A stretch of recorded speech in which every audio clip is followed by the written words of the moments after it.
Lakini Kiseki katika mpira mfumo wote ule, timu inaposhambulia once ikipoteza mpira huwa inaondoka kwenye shape. Lakini kawaida timu huwa inajengwa kwenye sanaa ya tukiwa tunashambuliwa tunakuwa kwenye shape gani. Sasa shape ya Berkane wakiwa wanashambuliwa huwa wanakuwa kwenye shape ambayo ni rahisi sana kuweza kuwafunga. Na maanisha kwamba mfano iliwahi kutokea Spurs ama timu za Jose Mourinho. Timu ya Mourinho ikiwa kushambulia shape yao ni idadi ndogo. Umeelewa? Ila timu ikipoteza mpira unakuta wako na idadi kubwa. Hiyo ni sanaa ya timu ya kiuchezaji. Berkane wakiwa wanashambulia wanakuwa na idadi kubwa. Hiyo ndio sanaa yao. Ila wakipoteza mpira wanakuwa na idadi ndogo nyuma. Sasa unatumiaje faida ya wao kuwa na idadi ndogo pale nyuma ili wewe kuweza kupata magoli? Maana yake tunarudi pale sasa, wanasema makosa yao hasa kwenye mipira ambayo wao wanakuja kushambulia, unapochukua haraka sana, tunasema zinaitwa quick reaction. Yani ukichukua mpira anzisha haraka sana, react haraka kabla wao hawajarudi kwenye shape yao ya kuzuia. Na hata hivyo shape yao ya kuzuia akiwa anaenda kushambulia, utakuta mara nyingi defensive midfielder ambaye ndo anamtumia Kamara ndio yeye anakuwa mtu wa kwanza kuangalia wapi nikakate umeme.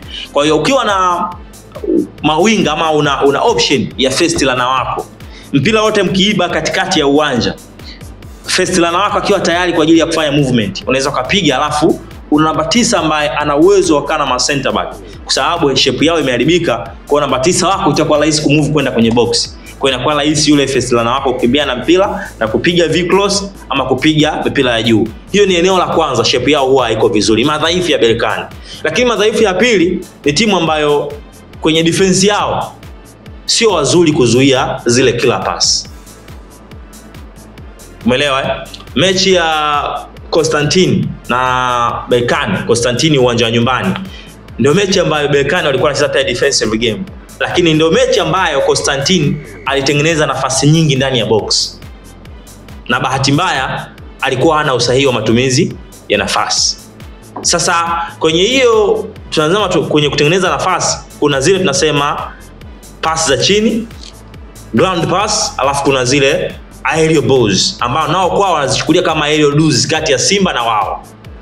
Kuna hiyo sasa ya chini, mipira ya chini wana shida kama utakuwa na mpigaji pasi mzuri, ambaye hapa sasa namwangalia zaidi Elie Mpanzu kibisa wao, ambaye tunafahamu kwenye lango la mpinzani anakuwa na madhara zaidi anapokuwa anakimbia na mpira kuelekea lango la mpinzani. So ni mzuri kwenye kulazimisha kufungua zile nafasi.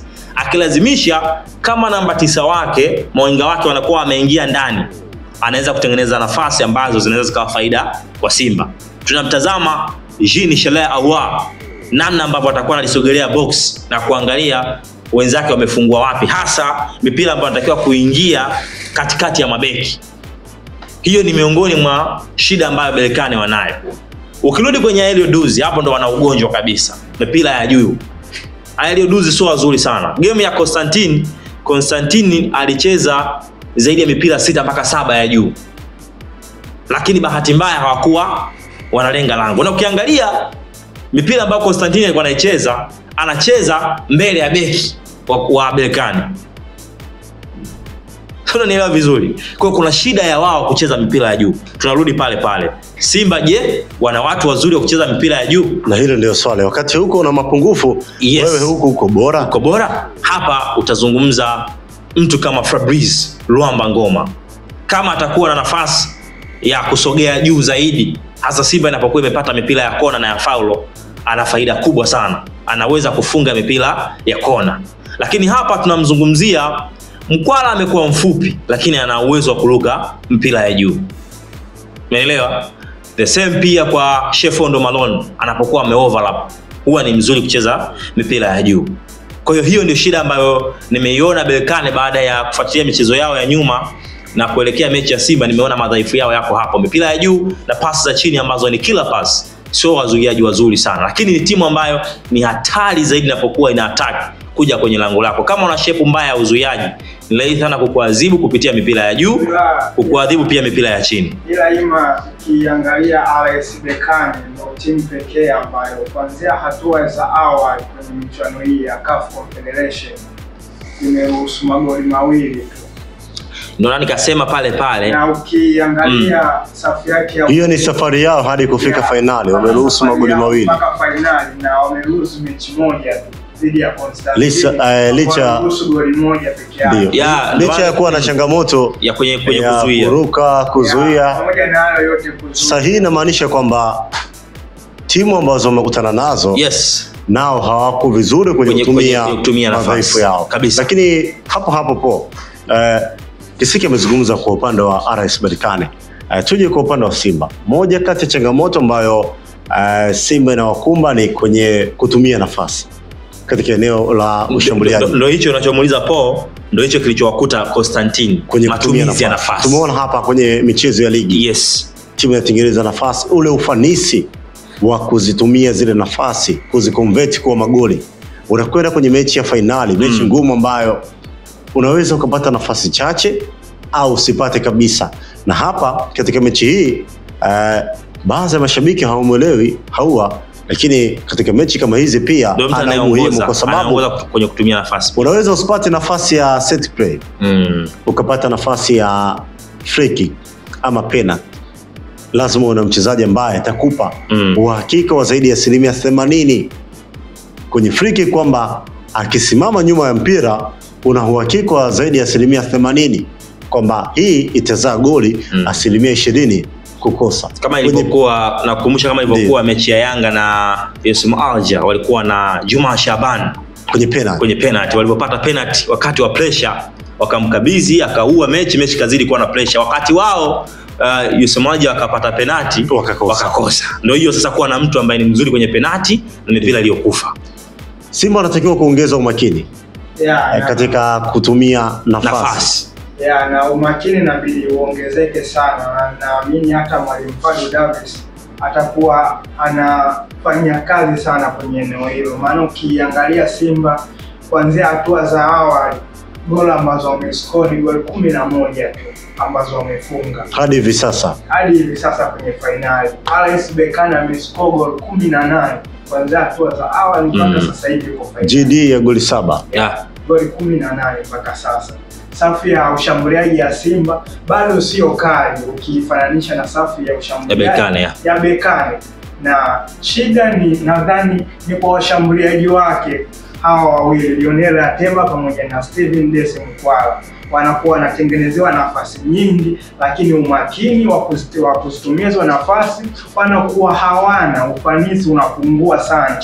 Na huyu Jean Charles Ahoua amekuwa akitupiwa lawama nyingi sana, lakini ndio nyota ambaye kwenye michuano hii ameibeba sana Simba mgongoni kutumia miguu yake, kwa maana ya free kick, penalty ambazo anakuwa anafunga zinakuwa zimeamua Simba kusonga hatua inayofuata ya mashindano haya. Na tumeshuhudia hata mechi zaidi ya Stellenbosch, huyu Jean Charles Ahoua ndo aliivusha Simba mpaka kwenda kwenye hatua hii ya finali. Pengine asingefunga ile free kick, mambo yangeenda kuwa magumu zaidi kwa wekundu wa Msimbazi. Lakini shida ni ushambuliaji, safu ya ushambuliaji ya Simba. Steven Dese Mukwala pamoja na Lionel Ateba Mbida. Na nikiuangalia mchezo huu wa kesho, kocha Fadlu Davis naamini ataenda kunufaika zaidi na Lionel Ateba kwa aina ya game ambayo anaenda kucheza. Ni game ambayo inahitaji striker ambaye atakuwa ana nguvu na ana uwezo wa kukaa na mpira anapokuwa akipatiwa mpira kwa usahihi. Pamoja afunge, lakini ana uwezo mkubwa sana Lionel Ateba, tofauti na Steven Dese Mukwala. Mukwala ana uwezo sawa wa kukaa kwenye position kwa wakati, lakini naye anakuwa anachezea nafasi nyingi sana. Lakini game approach kama hii ya ugenini kwa kocha kama Fadlu Davis, ataenda na Lionel Ateba Mbida kwenye mchezo huu. Tuiangalie safu ya kiungo ya Simba ambayo yuko pale Yusuf Kagoma, lakini yuko pia Fabrice Luamba Ngoma. Na hapo kwa Fabrice Luamba Ngoma ni mchezaji mzuri katika eneo la kiungo. Ni moja kati ya viungo wa Simba ambaye mwenye uwezo wa kupiga pasi yenye usahihi, pasi ndefu. Hilo halina shaka.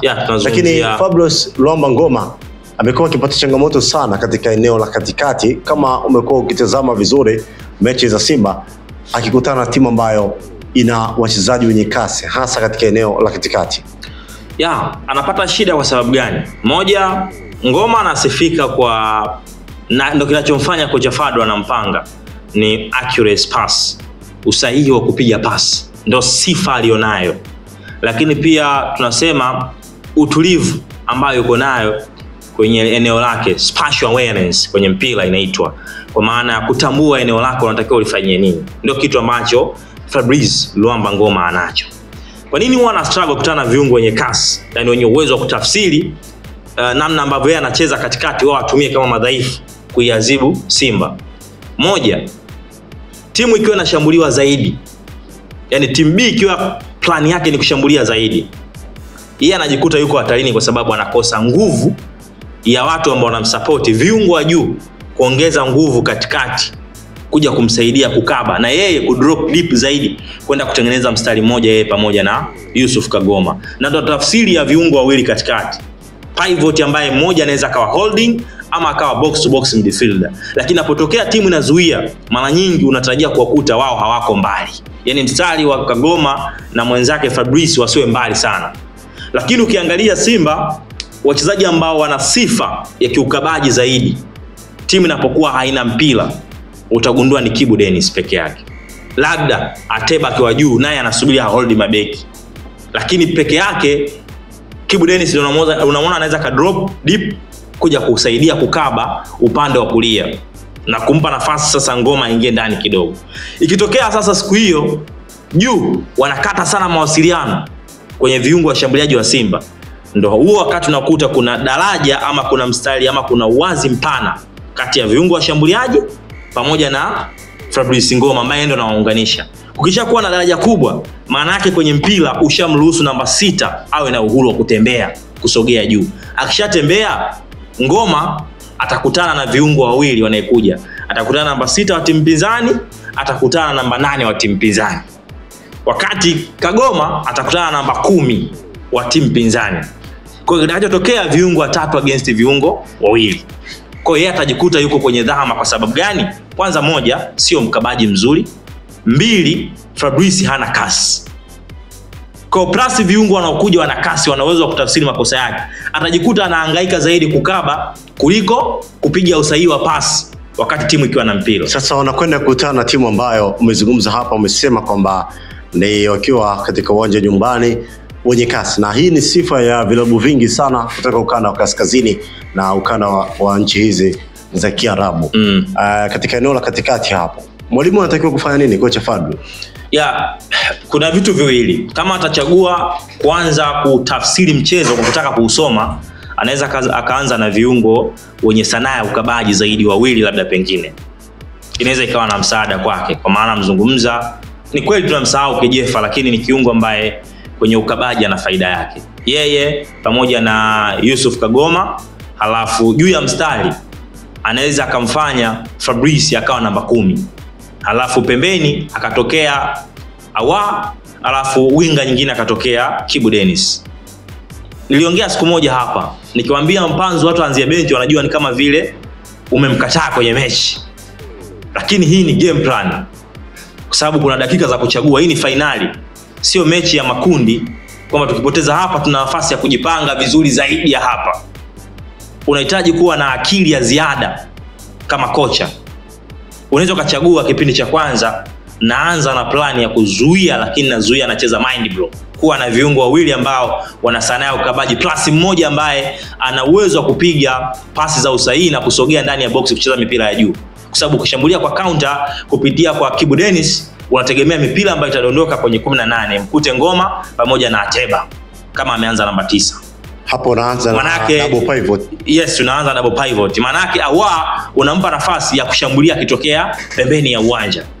Awe anaona kama Ateba ameshafungua anaingia kwenye box ama anahitaji Ateba ampasie mpira, Awa ampasie.